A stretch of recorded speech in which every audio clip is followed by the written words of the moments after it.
Урып җыю чорында Нурлат элеваторында эссе көннәр. Бу вакытта предприятие еш кына сезонлы эшләр хезмәтеннән файдалана.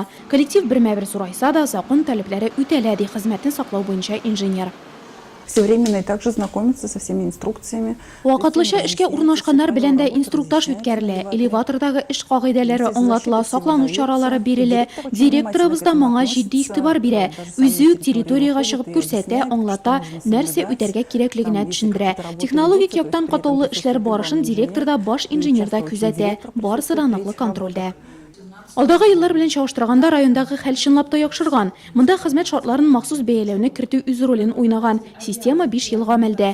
Семинар барышында министрлык вәкиле эш бирүчеләргә карата яңа таләпләрне аңлатты, эш урыннарында килеп чыккан бәла-каза сәбәпләрен ачып бирде.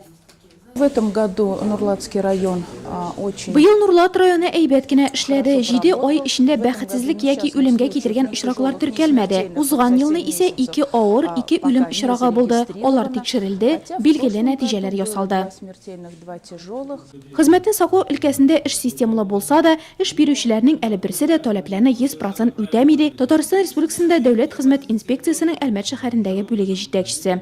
Все предприятия нарушают трудовой законодательство той или иной мере. Хезмәт закончалыгын берникадәр дәрәҗәдә барлык предприятиеләрдә боза. Таләпләрне 100% үтәгән эш бирүчеләр әлегә юк. Кайсыдыр этапта хезмәткәрләр хокукы барыбер бозыла. Федераль күзәтчелек органнары шуның өчен кирәк тә инде. Без бу эшне системалаштырырга һәм ныклы контрольдә тотарга тиеш.